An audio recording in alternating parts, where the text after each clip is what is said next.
Magandang araw kaibigan. Ako nga pala si DJB ng Barangay Inspiring Stories. At ito ang ating kwento. Madalas pagalitan si Omer ng kanyang ama sa tuwing may pinupuntahang aktibidad tungkol sa kanyang pag-aaral. Ayon kay Mang Efren, pagsasayang lang raw ng oras ang ginagawang pag-aaral. Kung magtatrabaho lang raw sana siya, ay makakatulong pa siya sa kanya. Ano pa raw ang nais niyang patunayan sapagkat nakatuntong na siya ng 3rd year high school. Dapat na umano siyang huminto dahil sapat na ang pinag-aralan. Dagdag pa ni Mang Efren, marunong naman na siyang bumasa at sumulat. Subalit sa kabila ng pagpipigil ng ama, lalo lang nagpursige na mag-aral si Omer. Pero nagkukunwari lamang siya na sinusunod ito. Isang tanghali, magagayak na sana siya upang pumasok sa eskwelahan. Nang mapaaga ang uwi ni Mang Efren galing sa trabaho nito. Nagtaka siya kung bakit napaaga ito, kaya tinanong niya ito. Pa, bakit maaga kayong umuwi? Sa halip na sagutin agad siya, ay tinitigan siya nito mula ulo hanggang talampakan. Oh, bakit bagong paligo ka? Mukhang may lakad ka. Saan ka pupunta? Mag-a-apply ka na ba ng trabaho? Tama yan. Maghanap ka na para makatulong ka na sa akin. Bigla namang kinabahan si Omer, lalo na't nililihim niya ang kanyang pagpasok sa eskwelahan. Sapagkat kapag nalaman nito na nag-aaral pa siya, sasaktan na raw siya nito. Ito yung binitawang pagbabanta nito noong nakaraang araw, kaya't napilitan muli siyang magsinungaling rito. May birthday lang po ako sa kaibigan ko pa. Doon lang po yung punta ko. Nang marinig nito ang kanyang paliwanag, napasa po ito sa noo habang pagalit na nagsasabing, Omer! Kailan ka ba makakatulong sa akin, ha? Oo, at 2 na lang tayo magkasama sa isang bubong dahil patay na ang nanay mo. Pero hindi po pwedeng tutunga-tunga ka lang rito at magtatamad-tamaran. Para lang sa kaalaman mo, malaki nang bayarin natin sa tubig at kuryente. Nako, sa oras na hindi ka pa makapaghanap ng trabaho sa susunod na buwan, papalayasin na talaga kita rito at hindi ako nagbibiro. Mas mabuti pa nga mamuhay ng mag-isa eh, kaysa naman sa may kasamang pabigat. Matapos itong sabihin ni Mang Efren, dumiretso na ito sa kwarto at padabog na sinara ang pintuan. Naiwang nangingilid ang luha sa mga mata ni Omer. Labis siyang nasaktan sa nabanggit nito na animoy isa na lamang siyang basura na walang pakinabang. Ngunit pinigilan na lamang niya ang pagdadrama at sa halip ay nagtungo na siya sa dapat niyang puntahan. Iyon ay sa tahanan ng kaibigan na si Lester. Nandoon kasi ang uniforme niya at bag na siyang ginagamit niya sa kanyang pag-aaral. Simula kasi ng pagbawalan siya ng ama sa pag-aaral, nakapag-isip siya ng paraan. At ito ay walang iba, kundi kunwari ay nagalakwatsa lamang siya. Subalit ang totoo ay nag-aaral pa rin siya. Mabuti na lang ay mabait ang mga magulang ni Lester. Nauunawaan nito ang kagustuhan niyang mag-aral. Pre, hanggang kailan ka maglilihim sa tatay mo na hanggang ngayon nag-aaral ka pa rin? Tanong ni Lester. Bahala na pre. Siguro kapag nahuli niya na lang ako, doon na lang ako aamin. Pero hanggat hindi pa nangyayari yun, hindi ko pa dapat itong ituring na problema. Huwag dapat maging advance at huwag mabahala. Mabilis at positibo niyang tugon rito. Kaya naman ang maibigay na ni Lester ang kanyang mga gamit, naligo at nagbihis na siya. Kumain na siya kanina sa kanila, kaya noong alokin ng kaibigan, tinanggihan niya ito. At pagkatapos ay sabay na silang pumasok sa paaralan. Iisa lamang kasi ang eskwelahan na kanilang pinapasukan. 6 na oras na ang pasok niya sa eskwelahan. Kaya naman hapon na siya nakakauwi ng bahay. Pero nagulat siya nang salubungin siya ng suntok ni Mang Efren. Pa, bakit niyo naman ako sinapak? Maluhalo ang tanong ni Omer habang hawak ang kabilang pisngi. Loko ka? Hindi ko lang sinabi sa iyo kanina. Pero alam mo ba kung bakit napaaga ang uwi ko kanina sa trabaho, ha? Iyon ay dahil masama ang pakiramdam ko. Magpapabili sana ako sa iyo ng gamot kanina pero wala ka. Umamin ka nga. Saan ka ba nagpupunta, ha? Nanggagaliiting sambit nito. Gaya nga po ng sinabi ko kanina, naka-birthday lang po ako sa kaibigan ko. At ngayon lang po natapos ang party. Katuwiran ni Omer. Mabuti na lang, ay suot niya ulit ang damit kanina, kaya kahit papaano ay pinaniwalaan siya ng ama. Medyo kumalma na si Mang Efren, pero pagalit pa rin siya nitong inutusan na mamalengke. Sumunod naman siya, at pagkatapos mamili, inihaw niya yung malaking bangus na magiging ulam nila sa hapunan. Sinarapan niya ang paggawa ng sausawan, kaya't kahit papaano, nabawasan ang init ng ulo ni Mang Efren nang matikman nito ang simpleng preparasyon niya sa pagkain. Masarap ka palang magtimpla ng sawsawan at mahusay ka pang mag-ihaw. Kung ako sa'yo, mag-apply ka na bilang cook, kahit sa maliit na kainan lang. Suwestyon ni Mang Efren habang sumusubo ng pagkain. Hindi na lamang sumagot ang binatilyo sapagkat wala siyang balak na magtrabaho dahil hindi niya kayang pagsabayin ang mga ginagawa. Kung magtatrabaho man siya ay kapag nakapagtapos na sa pag-aaral. Mabuti na lamang ay binibigyan siya ng allowance ng mga magulang ni Lester. May kapansanan kasi si Lester sapagkat putol ang isang binti nito at ganun rin ang isang braso nito. Binabayaran siya ng mga ito araw-araw sa pag-aalalay sa kaibigan. Kaya't kahit wala siyang suportang natatanggap sa ama, ay meron siyang pambaon at iba pang panggastos sa kanyang pag-aaral. Pagkatapos niyang kumain, ay tumuloy na siya sa kwarto. May sarili siyang television roon, kaya't nanood na lamang siya ng palabas. Hanggang sa kalaunan, ay dinalaw na siya ng antok. Kinabukasan, mabuti na lamang ay pumasok na ang ama, kaya't hindi na siya nito mauusisa tungkol sa kanyang paglabas-labas. Gabi pa naman kasi ito makakauwi, samantalang si Omer ay hapon. Kaya't hindi talaga siya nito mabubulgar kung siya man ay may pinupuntahan. Pagpatak ng pasukan at habang nasa library sina Omer at Lester, napag-usapan nila ang tungkol sa kanilang pangarap. Pagkatapos natin sa high school, anong kukunin mong kurso, Omer? Civil engineering, pare. Bata pa lang ako ay pangarap ko na yun. Para naman makadisenyo ako ng magandang kalsada dito sa atin. Lubak-lubak na kasi. O di kaya ay pulidong tahanan na hindi agad masisira sa paglipas ng maraming panahon. Ikaw, Lester, anong gusto mong maging paglaki mo? Balik niya ang tanong rito. Dahil dito, ay natawa si Lester. Kung makapagtanong ka naman ng ganyan, akala mo parang di ako lumalaki Mga binata na tayo, oy. Hindi lang putol ang isang pa ako, mas matangkad pa ako sa'yo. Anyway, pagdodoktor ang kukunin ko. Napakunot noo si Omer. Bakit naman pagdodoktor? Mahabang panahon kaya ang igugugol mo sa pag-aaral kung yun yung kukuhain mo. Ako, mukhang magastos pa yun. May kapansanan kasi ako, pre. Kaya gagawan ko ng paraan ng mga gaya ko. Para lang maiahon sila sa kahiyan nang dahil sa disabilities nila. Seryosong tugon nito. Kaya naman napatitig na lang si Omer sa kaibigan. Napakalalim kasi ng hugot nito sa buhay. Palihim nga siyang humahanga rito dahil sa kabila ng pinagdaraanan ay positibo lang ito sa buhay. Nang matapos na sila sa ginagawa nila sa library, bumalik na ulit sila sa classroom. Inalalayan pa ni Omer ang kaibigan dahil kahit may sakli ito sa paglalakad ay nahihirapan pa rin ito. Hanggang sa sumapit na ang hapon. Uwian na nila.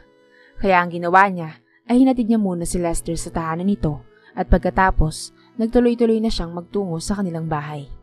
Hindi siya nakapagpalit ng uniforme dahil alam niyang wala pa ang ama at sa halip ay sa kwarto na lamang siya magbibihis. Kaya nga lang ay inabutan siya ng kamalasan. Paano ba naman kasi? Nang mapadaan siya sa tahanan ni Aling Victoria na kanilang kapitbahay, nakita siya nito na nakabihis ng uniforme. Ito pa naman ang numero 1 chismosa sa kanila. Malapit pa naman ito sa kanyang ama at batid rin ito na ayaw na rin siyang pag-aralin ni Mang Efren. Dahil dito, nakadama ng matinding kaba si Omer. Nang makarating na siya sa tirahan, dumiretso na siya sa silid niya at dito ay nagkulong. Mamaya lang kasi darating na ang ama at di nga siya nagkamali. Pagka-uwi ni Mang Efren, siya agad ang bukang bibig nito habang sumisigaw. Kaya't kahit kinakabahan ay hinarap ito ni Omer. Bakit pa? Anong problema? Nauutal niyang tanong rito. Pero sa halip na sagutin siya nito agad, ay mabilis siya nitong kwinelyuhan. Magtapat ka! Nag-aaral ka pa rin ba, ha? Hindi pala totoo na huminto ka sa pag-aaral? Gaya ng sinasabi mo noon, ha? Nanggigigil na tanong nito sa kanya habang niyuyugig siya ng malakas. Kaya naman umamin na siya na nag-aaral pa nga siya. At ang nagpapaaral sa kanya ay ang mga magulang ng kaibigan niya. Dahil dito ay nasampal siya ng ama at pinagsabihan na wag nang magtungo pa sa eskwelahan. Dahil sa oras na suwi niya muli ang ama, ay wala na siyang bahay na uuwian. Ito ang nakakapangambang pagbabanta sa kanya ni Mang Efren. Kaya't sa ayaw at sa gusto niya, napilitan na lamang siyang huminto sa pag-aaral. At namasukan nga siya bilang cook sa restaurant. Kakilala kasi ng ama ang may-ari nito, kaya naman madali siyang napasok. Tuwang-tuwa naman ang kanyang amo dahil sa husay niya sa pagluluto. Kaya naman dito na siya nagkaroon ng pagkakataon na bulayin si Mr. Cheng. Ayon sa kanya, mas pagbubutihan niya raw ang trabaho basta't makabalik lamang sa pag-aaral. Sige, pagbibigyan kita iho. Pag-aaralin kita at ililihim natin yun sa tatay mo. Sambit ng kanyang amo. Kaya naman tuwang-tuwa siya sapagkat sa wakas ay makakabalik na ulit siya sa school. Mabuti na lamang ay 3 linggo lamang siyang hindi nakakapasok magmula nang huminto siya. Kaya tinanggap pa rin siya ng kanyang guro kahit marami ng absent. Uy pre, long time no see. Ang tagal ng bakasyon mo. At matagal ka na rin hindi nakakapunta sa amin. Ang buong akala ko nga hindi ka na mag-aaral eh. Natutuwang bati at tanong ni Lester nang makabalik na siya sa paaralan. Nahuli kasi ako ni Papa pre. Kapag hindi raw ako minto sa pag-aaral at hindi magtatrabaho, wala na raw ako matutuloyan. Kaya sinunod ko na lang siya. Nagtrabaho na nga lang ako. Mabuti lang ay mabait yung amo ko. Dahil nagkaroon kami ng kasunduan na kung saan hindi malalaman ni Papa na nag-aaral ako. Basta't mas pagbubutihin ko pa ang pagtatrabaho sa kanyang restaurant bilang cook. Kwento niya rito. Abay maganda yan pre. Dahil ang buong akala ng tatay mo, nagtatrabaho ka lang. Pero ang di niya alam, ay nag-aaral ka pa rin. Ba't kasi ayaw kong pag-aralin ng tatay mo no? Sambit pa ni Lester. Hindi naman raw kasi mapapakinabangan yung pag-aaral. Pag-aaksaya lang raw yun ng panahon at pera. Marami raw kasi dyan na nakapagtapos nga, pero nahihirapang maghanap ng trabaho. Sambit ni Omer, kaya't sinugot ito ni Lester. Hindi lang naman patungkol sa magandang trabaho yung importansya ng pag-aaral eh. Ayun ay tungkol rin sa magiging kaalaman natin bilang estudyante. Samantala, kahit mahirap pagsabayin ng pag-aaral at pagtatrabaho, talagang pinagsabay ni Omer para lamang magkaroon ng magandang kinabukasan. Napakagaling niya ang kusinero, kaya't mas dumami ang mga customer na dumarayo sa restaurant ni Mr. Cheng. Ang specialty kasi sa restaurant ay yung tinatawag na Shanghai Hot Sauce Noodles. Mabusisi ang paraan ng pagluluto rito ni Omer, kaya't lumulutang sa noodles ang linamnam nito, lalo na sa mainit na sabaw. At dahil sa mabili ang mga menu sa restaurant ni Mr. Cheng, natuwa ito sa kanya at nilakihan pa ang kanyang sweldo. Dahil dito ay hindi na siya nawawalan ng pera para sa kanyang pag-aaral. Hanggang sa dumating ang isang araw. Pagka-uwi niya sa bahay ay agad siyang sinalubong ng sapak ng kanyang ama. Bakit niyo po ako sinuntok pa? Bakit lagi niyo na ako sinasaktan? Ano ba problema niyo? Medyo inis na sambit ni Omer habang nakahawak sa kaliwang pisngi. Akala mo hindi ko malalaman yung tinatago mo, ha? Sinabi sa akin ni Aling Victoria na nakita ka raw niya sa eskwelahan at nag-aaral ka pa. Totoo ba yon, ha? Yung matandang chismosa na naman niya yun? Oo. Totoo po yun pa. Totoong nag-aaral pa ako. At kahit kailan, wag mo na akong didiktahan. Hindi ko naman sikmura yung mga pinagagawa niyo sa akin. Ako na mismo ang lalaya sa pamamahay na to. Para wala ka ng reklamo. Palaban na sagot ni Omer. At pagkatapos nito, ay nag-asabalutan na siya, sapagkat gusto niya nang magstay in kay Mr. Cheng. Mabuti na lamang ay hindi na siya pinigilan ng ama at bagkus masama lamang ang tingin nito sa kanya hanggang sa pag-alis niya ng tahanan. Pagkarating niya sa restaurant ng kanyang amo, binalita niya rito ang tungkol sa pagkakaroon nila ng problema ng ama. Kaya tinoka na siya bilang stay-in sa restaurant na to. Mas lalo tuloy nagkaroon ng oras si Mr. Cheng na maturuan siya at mas lalong mapayabong ang talento niya sa pagluluto. Ang tinuro sa kanya ay ang tamang paghiwa ng karne at isda. Hanggang sa lumipas ang 1 linggo bago niya ito ganap na matutunan. Alam mo, natutuwa ako dahil mabilis kang natututo. Balang araw ay magiging professional chef ka rin. Teka, ano nga palang kursong kukunin mo, iho? Tanong ni Mr. Cheng noong matapos na sila sa naging pagsasanay nila sa kusina. Civil engineering po, Mr. Cheng. Mabilis niya ang tugon rito. Teka, kung pag-engineering pala ang kinukuha mo, bakit may passion ka sa pagluluto? Hindi ka naman siguro napipilitan sa ginagawa mo, no? Tanong pa nito sa kanya. Hindi po ako napipilitan. Mahal na mahal ko po ang ginagawa ko dahil naaalala ko si Mama sa tuwing ginagawa ko to. Siya lang po kasi yung kakampi ko sa buhay eh. At simula nung mamatay si Mama, lagi na ako pinag-iinitan ni Papa. Sinisisi niya ako sapagkat nang dahil raw sa akin kung bakit namatay si Mama. Hindi raw kasi ako nagtatrabaho at puro pag-aaral lang raw ang ginagawa ko. Kaya yun raw ang dahilan kung bakit namatay si Mama. Dahil sa kawalan ng pera. Maluwalo ang sambit ni Omer, sabay punas ng luha. Inalo siya ni Mr. Cheng sa pamamagitan ng paghahagod sa kanyang likod habang nagsasabing, Alam mo, ang pag-aaral ay mahalaga para sa isang kabataan na gaya mo. Pero wag na wag kang magtatanim ng sama ng loob sa tatay mo Igalang mo pa rin siya dahil minsan ang mga magulang ay may kanya-kanyang rason kung bakit ganun sila sa kanilang anak. Malalaman mo rin naman yan balang araw kung ano yung tunay na dahilan ng iyong ama. Seryosong payo ni Mr. Cheng. Magmula nito ay hindi na talaga bumalik si Omer sa poder ng ama. Hindi naman siya hinahanap nito dahil siguro ay alam nitong kay Mr. Cheng na siya nakatira. Naikibalita na lang si Omer sa mga kapitbahay nito kung ano yung kasulukuyang sitwasyon nito. Ang sabi naman ng isang kapitbahay ay nasa maayos na kalagayan naman ito. Nakakausap kasi nito ang kanyang ama. Meron lang raw sama ng loob sa kanya si Mang Efren. Kaya naman nalungkot si Omer sapagkat meron palang hinanakitang kanyang ama. Pero nangako siya sa sarili na balang araw ay makikipag-ayos rin siya rito. Hindi man sa ngayon pero makikipag-ayos rin siya kapag kaya niya nang humarap sa ama. Kahit papaano kasi ay nahiya siya rito dahil noong huling nag-usap sila ay nakipagsagutan siya rito. Hanggang sa isang araw ay naalapit na ang kanilang examination kaya't nag-review siya upang makapasa. Pero nang sumapit ang kanilang test at nang matyakan na, hindi makapaniwala si Omer dahil pasado siya sa lahat ng subject. Dahilan upang makapasok siya sa top achievements. Bagamat top 10 lamang siya, ay napakahalaga na nito para sa kanya. Ibig sabihin lang nito ay kabilang rin siya sa mga matatalino sa klase.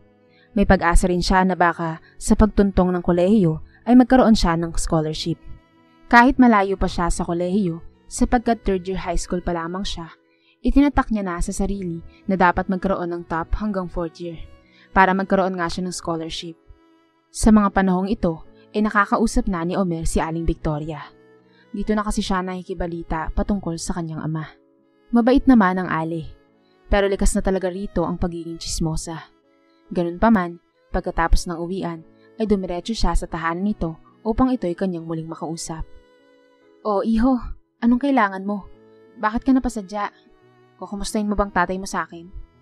Bungad na tanong nito sa kanya. "Ganun na nga, Aling Victoria. Saka gusto ko lang po iparating sa kanya na top 10 ako sa klase." Nakangiting tugon niya rito. "Abay, ang galing mo, iho Congrats pala. Sana tuloy-tuloy na yan. Hayaan mo, ipaparating ko agad sa kanya. Yung tungkol pala sa tatay mo, paminsan-minsan na lang siya nakakapasok sa trabaho niya. Kumbaga, pa-extra-extra na lang dahil papalaguin na yung kumpanya ng kanyang amo. Pero sa kabila nun, ayos naman siya, iho. Nakakaraos naman siya kahit papaano." Saad ng matandang babae. "Teka po, Aling Victoria, may pangkain pa rin po ba siya? Wala naman po bang nababanggit sa inyo na wala na siyang makain?" Nag-aalala lang tanong niya rito. Umiling naman ito habang nagsasabing, "Wala naman siyang nakakwento sa akin, iho. Pero wag kang mag-alala. Kapag nalaman kong wala siyang pagkain, willing naman akong abutan siya. Wag mo na lang alalahanin pa ang tatay mo, ako nang bahala. Alam ko kasing yung sweldo mo ay pang-ipon mo para sa pag-aaral mo sa college, hindi ba?" Napangiti si Omer. "Napakagaling niyo naman po, Aling Victoria. Dahil nahulaan niyo yun. Paano niyo po yun nalaman?" Tanong niya rito. "Hindi ko na kailangan pang hulaan, iho. Sapat na sa akin na pinaglaban mo ang pag-aaral mo. Masyado na rin halata, di ba? Natutuloy ka sa pagkokoleyo. At isa pa, nakikita ko sa'yo na malaki ang pangarap mo sa buhay. Kaya't wag mo na alalahanin pa ang tatay mo. Yung pera mong yan ay ilaan mo na lang para sa pag-aaral mo. Ang gagawin ko na lang na tulong sa'yo ay kakausapin ko ang tatay mo. Unti-unti ay hikayatin ko siyang magkaayos na kayo."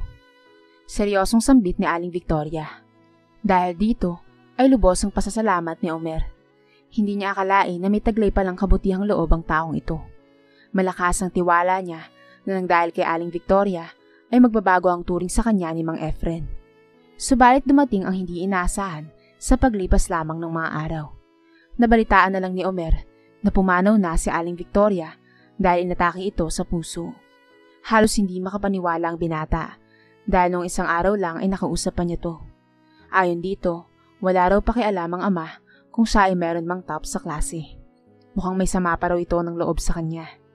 Kahit nabigo si Aling Victoria na palambutin ng puso ng ama, nagtungo si Omer sa burol nito upang magpasalamat sa pagtulong nito sa kanya. At hindi niya inaasahan na naroon rin ang ama. At nang masilayan siya nito, ay agad na ang umalis na animoy ayaw siyang makita. Kaya't magmula nito ay nawala na siya ng pag-asa na magkakaayos pa sila nito. Hanggang sa lumipas ang isang taon, Kasalukuyan ng practice ng graduation ni Tony Omer sa high school. Nalulungkot siya dahil magtatapos siya na wala man lang a-attend sa kanya ni isang kamag-anak.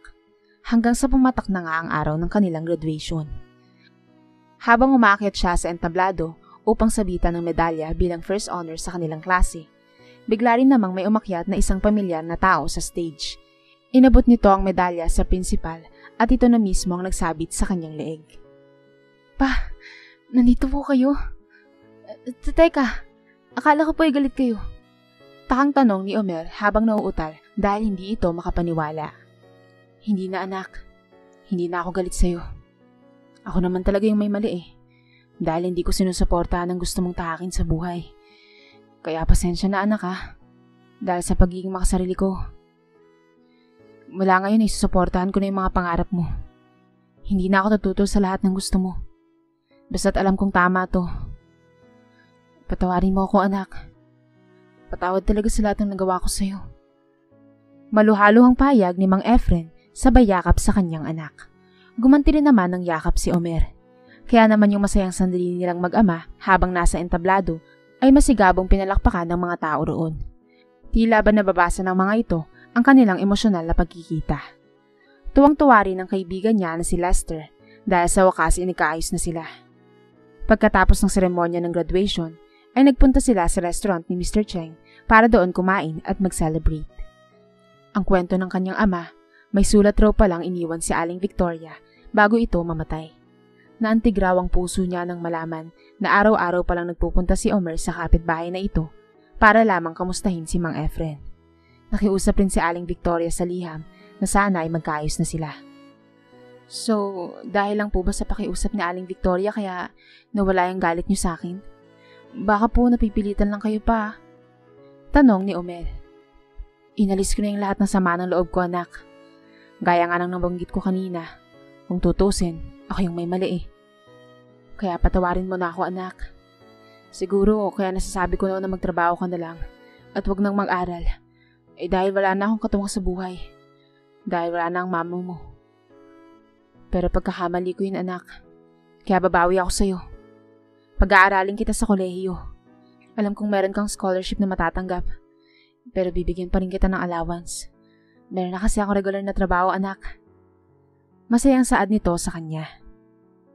Talaga po pa? Pag-aaralin niyo ako? Maraming salamat po pa. Wala na sa akin yun.